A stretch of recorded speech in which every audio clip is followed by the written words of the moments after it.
Waking up with your inner alarm clock. Reach up and pandiculate. Shake off my dreams, cracking my jaw. And over here you calibrate.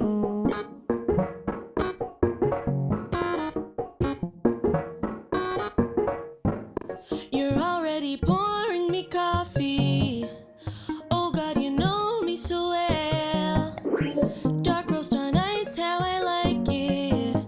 You're watching as I swig it down. My little golden girl, a shiny pearl in this here oyster. Worlds apart from who I imagined you would be. You're so heavy metal, but your heart drives gentle, and I've searched my life for that single soul who's compatible with me. And my ex was made of flesh, but I love them a whole lot less. I just wanna cross my wires with yours. Can you feel it in your course? Your eyes are as blue as they were yesterday. Thanks, babe. You're welcome. My sister had called you cold-blooded, but she just doesn't understand. You're measured and thoughtful and trusted, and that little chill's just your fan. Well, I know that it's controversial, but maybe by 2060, when we're 10 years married and stable, then all the others will see.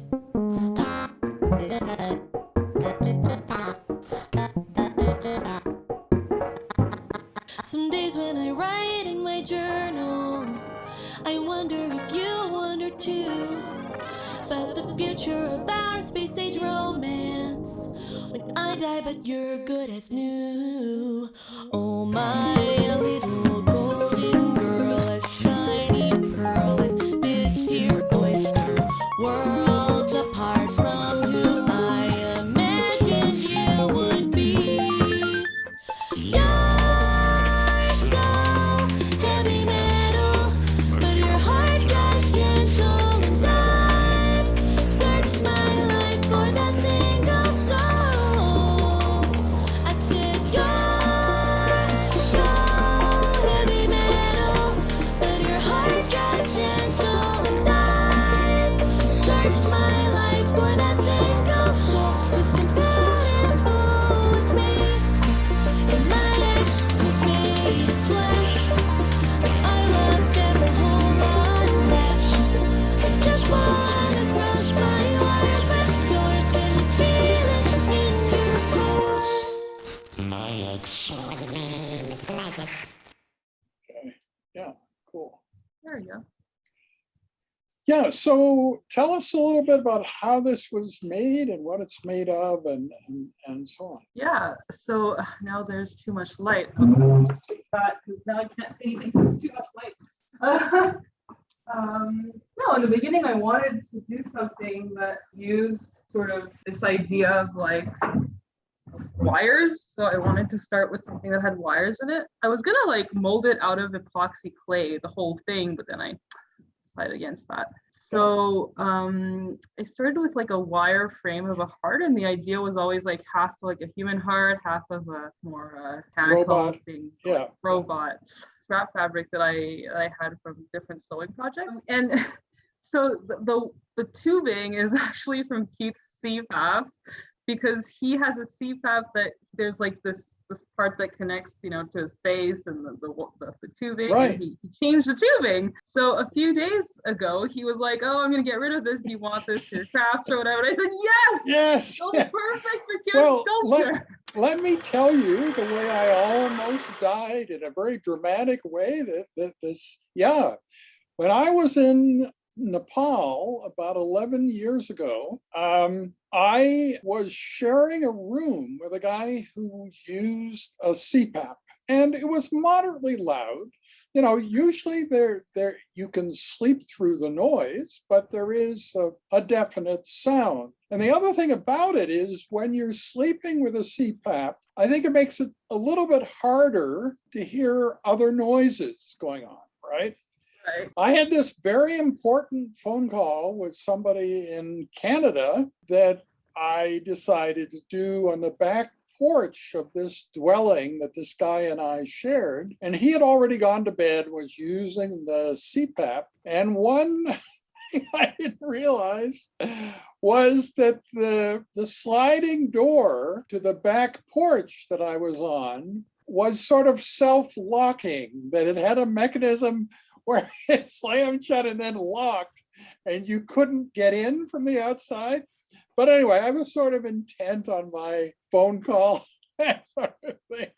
So I did the phone call for about an hour. Then I thought, well, should I walk around the building and just go in the front door? But it seemed quite uncertain. We were in a very, very mountainous terrain. And you could see thousands of meters down, there was a huge kind of cliff just behind us. And it was getting dark, so I wouldn't have been able to see where I was going. So I walked around the house. So instead of walking around the house, I banged on the door so this guy using the CPAP machine would come and let me in. And then the next morning we examined, the likelihood that I could have survived walking to the front of the house. And that was not possible. I would have fallen to my death, trying to get around to the front door. So before that time, I hadn't really given much thought to CPAP machines, but after my life was saved in that way by the guy on the CPAP, I give them a lot of respect now. Yeah, so that's my story. And why didn't I ever write that up? It's a bit too stupid, right?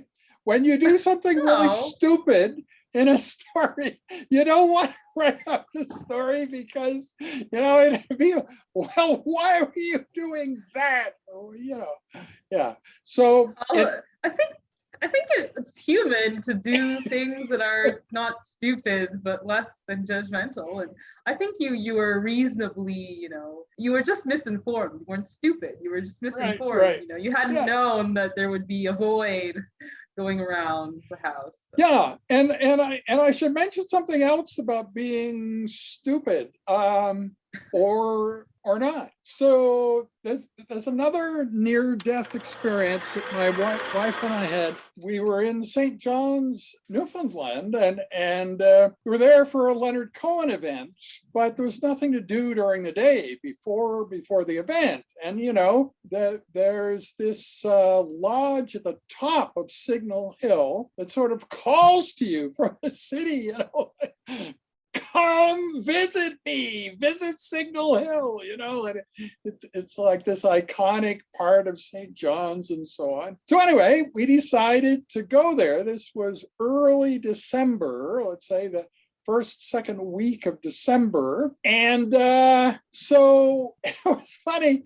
We were in the gift shop of this Cabot Tower on the top of Signal Hill. And we said, well, we'd like to get down now to the city. And how should we do that? Before we asked that question, the gift shop manager had told us she was having a bad day. She didn't say how it was a bad day, but just she was having a very bad day, right? So we asked her this question, how should we get down? She didn't give us multiple options. She just said, well, there is a trail. It's beautiful and scenic, and you'll be down in the town in about 45 minutes.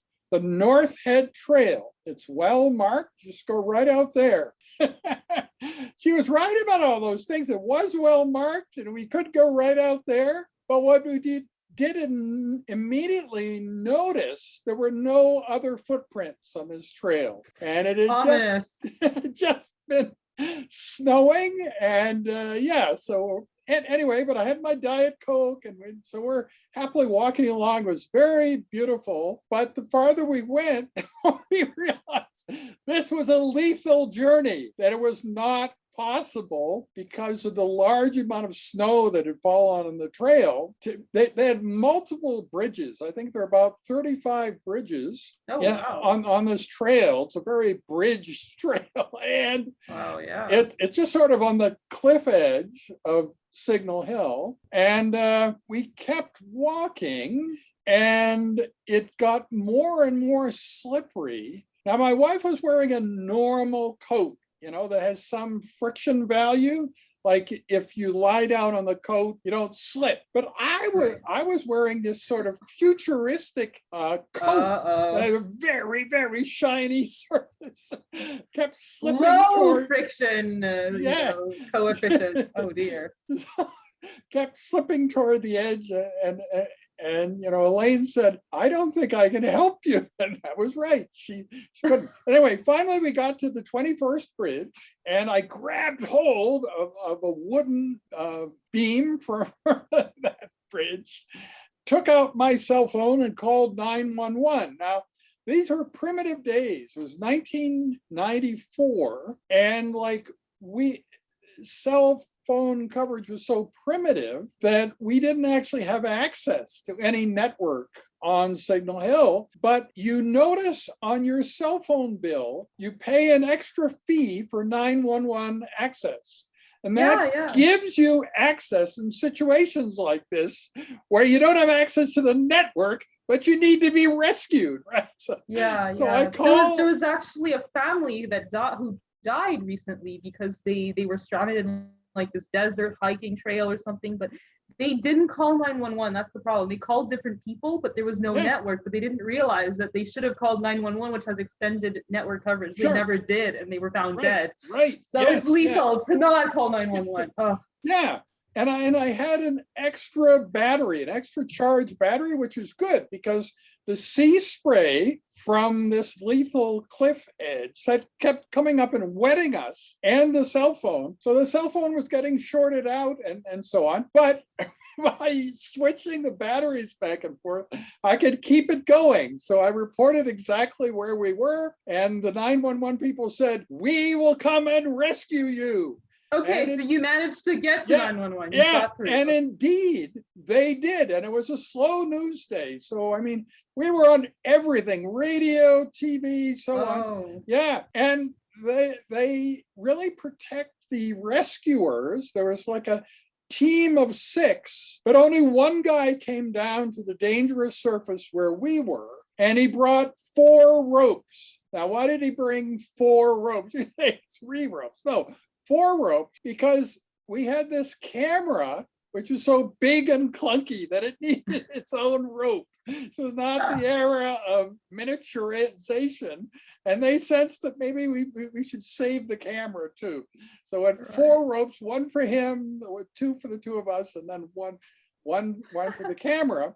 And the other people assisted then in pulling us all up to the next safer level and so on. And I finally arrived back up at Cabot Tower, and my lips were sort of frozen, and I was interviewed by these TV people. It was kind of funny how I was talking with frozen lips, right? But it still was before the Leonard Cohen performance. So anyway, the police brought us back to the hotel. We freshened up, and right in the center of the auditorium, we were like the guests of honor, you know. So there were these seats for Kim and Elaine Solez, and we walked in just a few minutes late, but Leonard Cohen found out about this and sent me a message. "I'm glad you're back on terra firma." So, yeah. And so that was another. So anyway, I kept telling this story, and the story was in the newspaper and radio and TV. So on. And my good friend Phil Halloran, the head of the renal unit here, I told the story and said that, you know, the manager of the gift shop had only given us one option. It's not like she said, or you could do this, or no, she just said, just go down the North End Trail. And it wasn't a stupid thing to do. And Phil said, that's the important thing, not stupid. Anyway, I thought that was a very funny remark. Because you might also think that going down a trail that had no footprints on it and stuff, there are some things about our decision making that could have been criticized. Yeah, but we Elaine found out which fire station these rescuer guys were from and brought them cases of beer, and they were very happy the next day and so on. Yeah. So anyway. Wow, Kim's brushes with death. Yes, I know. None of them are simple, right? If you're gonna die, why don't you die just simply, Heart attack, Yeah. Nope, you gotta get some dramatic, I'm not accidental thing going on. Yeah. Don't die of that. So Don't die. Tell me about the light bulb there. I see that there's a light bulb. Okay, so it's not really a light bulb, but anyway, so just back to this this CPAP thing.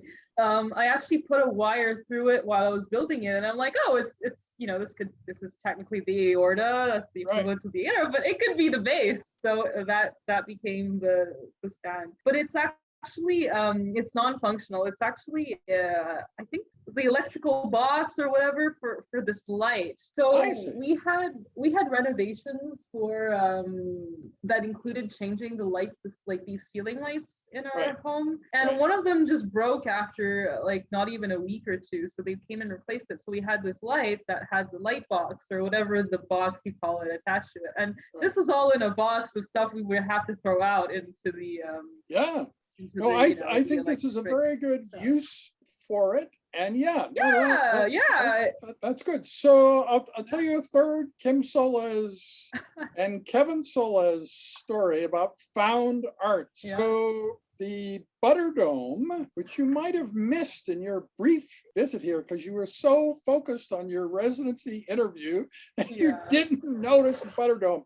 But there's this huge yellow building on the university campus that looks sort of like a giant slab of butter known as the Butterdome, and that's the physical education building. That's not far from our home. So my son, Kevin, when he walked back and forth, he was often walking by this building, and they had trees along the building and then grading to kind of protect the ground around the trees, and then cement outside the grating. And one of these gratings had gotten damaged, and they put it up against the side of the Butterdome, and like things calling to us, like Cabot Tower was calling to us, go see Signal Hill.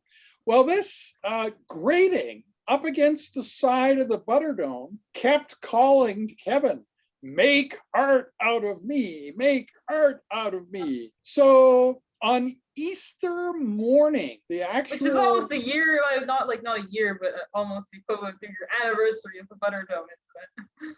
We're approaching that, right? Yeah. So on Easter morning, you would have thought we were like preparing for some Easter dinner or something. But no, I was very, very work oriented. I even had a secretary working on Easter Day, typing up something or other. And so let's say I was preoccupied. And so when Kevin asked me this question, Dad, there's this piece of junk that's too big for me to carry home. Would you mind bringing the car and we will take it home? I said, sure, son, because I'm all for my children's creativity and art. And I mean, what could you possibly object to? So, I take the car and we open up the trunk and we put in this grating, and then another car, which is an unmarked university police car, pulls up behind us. What are you doing? And we're going to make art out of this junk. And anyway, so then they discovered that I was chairman of pathology here, And that doesn't happen very often, where a major medical leader gets caught flagrantly violating the law, So we captured a big, whatever, the big university honcho who was trying to steal a part of the Butterdome. And so they called the city police, and then they began, then the campus police began talking to us. And then they explained that as we explained what we were doing, that they didn't think any crime had been committed, but the relationship between the campus police and the city police is once they've summoned them, they can't uncall them. They can't say like, don't come, don't worry about it. Because they found in the past when they tried to wind things down, it turns out that the city police really should have known about what they called about. So the city police, if the campus police say come, they come, even if the campus police say, never mind. So they came to explain it all over again. And for the first time, I got Mirandized. You have the right to remain silent and all. So I thought, wow, this is really like something out of a movie. And then they also concluded that we had not violated any law, and we just needed a bit of a better understanding of who owns discarded item. If you're going past somebody's house and they have something that looks highly desirable to you in their garbage pail, you can't just take it. You have to ask them. That the fact that it looks like they're discarding it does not mean you can automatically have it. And I guess I sort of knew that. So anyway, so that was another thing that happened. And did he end up getting his piece of discarded equipment? No. They told him the route he could go through to try to get it, but it seemed a bit tedious for a teenager to do that, so he didn't actually do it.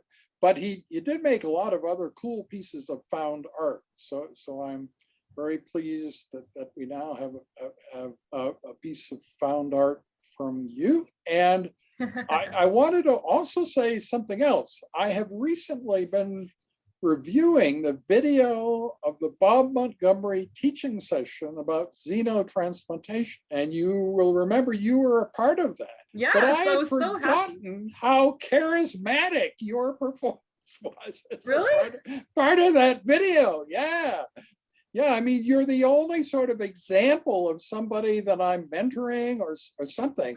And we talk about huge cadre of students and residents and fellows, but you're the only actual one there, right? So, and Dr. Montgomery and I are talking all about, our responsibility to teach and how that's the reason that at this meeting he's at, he took 2 hours out to spend with us because of you guys, right? Because he was contributing to your life and so on. Yeah, but you're part of that. You're like from central casting. If you were asked for an actress, come bring somebody in to represent the students. Yeah, you were just ideal in the way you looked and what you said and everything. With my background and like my office, my Solez office. Yeah. Even that, you could see what the size of the cubicles were, and you could get the idea of what kind of milieu you were in. Yeah.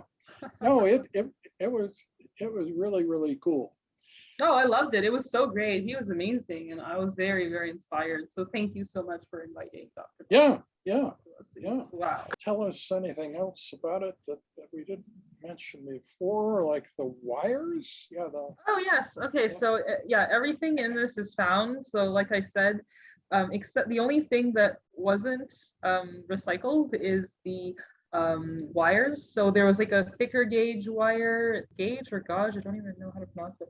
But there's a thicker wire that's kind of a frame, and then there's a thinner wire that gave like the 3D structure. I think you see it better from the back, but you know, like the 3D structure, like the skeleton is from these thinner wires. It's just wrapped around in the horizontal and vertical axis, and that's how I made the frame. But after that, I mean, the fabric that I glued, it was from reused fabric.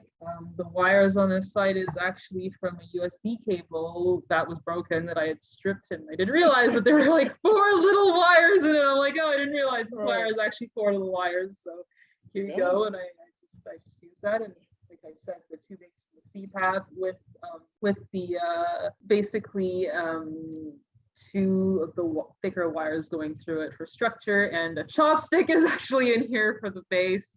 Wow.